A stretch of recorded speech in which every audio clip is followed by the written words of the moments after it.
ইমাম সাহেব আসরের নামাজ ভুলে 3 রাকাত পড়ে ফেললে আবার কি পুনরায় 4 রাকাত নামাজ আদায় করতে হবে?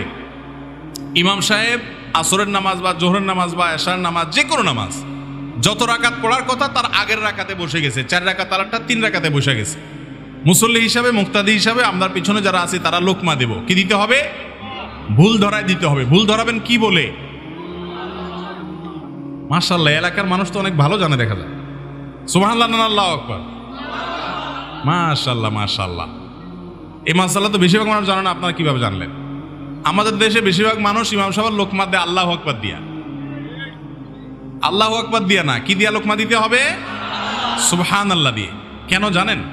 কারণ সুবহানাল্লাহ বলতে হয় আশ্চর্যজনক কিছু দেখলে। সেটা ইতিবাচকভাবে আশ্চর্যজনক হতে পারে, নেতিবাচকভাবে হতে পারে। আপনি বিশাল বড় একটা কাঁঠাল দেখলেন, দেখে বললেন সুবহানাল্লাহ, আশ্চর্য, আল্লাহ পবিত্র। আবার কোনো ভুল কিছু দেখলেন, অন্যায় কিছু দেখলেন, তাও বললেন সুবহানাল্লাহ, আল্লাহ পবিত্র। এটা আশ্চর্যজনক কিছু দেখে বলতে হয়। আল্লাহু আকবার বলতে হয় কোনো অর্জন হয়ে গেল, আল্লাহু আকবার, বড় কিছু ঘটে গেছে। এখন ইমাম সাহেব 4 রাকাতের জায়গায় 3 রাকাত নামাজ পড়ে ফেলছে, আপনারা সব বলছেন আল্লাহু আকবার, মানে ইমাম সাহেব কিছু একটা ঘটে ফেলছেন। আপনি আসলে তো ঘটায় নাই, ওটা বড় ভুল হয়েছে, তাই না? এই জন্য সুবহানাল্লাহ বলতে হয়। তো 4 রাকাত আলা নামাজ ইমাম যদি 3 রাকাতে বসে যান, তাহলে মুসল্লিরা পেছন থেকে সুবহানাল্লাহ বলে উঠবে, ইমাম সাহেব দাঁড়ায় যাবে। আর যদি ইমাম সাহেব মুসল্লি সব এক গ্রুপের লোক হয়, অর্থাৎ কারোর কোনো খবর টবর নাই, 3 রাকাত 4 রাকাত হুঁশদিশ কিছু নাই, সব তাদের চিন্তাধারা আরশে আজিমের উপরে ছিল বা সিদরাতুল মুনতাহা বা উপরের জগতে ছিল, খবর নাই কয় রাকাত হয়েছে, এরকম যদি হয় তাহলে কি করবে? তাহলে সেক্ষেত্রে ইমাম সাহেব সালাম ফেরানোর পর যদি টের পায় যে রাকাত 3টা হয়েছে আর ইমাম সাহেব কথাবার্তা না বলে থাকে, দাঁড়ায় যাবে, দাঁড়া আরেক রাকাত পড়ে সিজদা সৌদি নিবে, নামাজ হয়ে যাবে।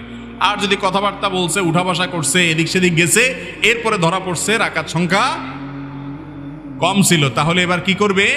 আবার শুরু থেকে নামাজ পড়তে হবে। আজকাল তো রাকাত সংখ্যা কম না বেশি এটা নিয়েও মুসল্লিরা সন্দেহের মধ্যে পড়ে যায়। ওই যে একটা গল্প আছে না, যে কোন বেটা একবার ইমাম সাহেবকে বলছে, হুজুর রাকাত আজকে 3টা হয়েছে, 4টা হয় নাই। বলে কিভাবে 3টা? কেউ ধরতে পারলো না, আমারও সন্দেহ হচ্ছে না, তুমি কিভাবে নিশ্চিত হইলা? বলে যে আমি 100% নিশ্চিত 3টা হয়েছে রাকাত। বলে কিভাবে হইলা? বলে হুজুর আমার দোকান হলো 4টা, প্রত্যেক রাকাতে একটা করে দোকানের হিসাব করি আমি, আজকে এখনো একটা বাকি আছে, অতএব নিশ্চিত আপনি রাকাত 3টা পড়ছেন।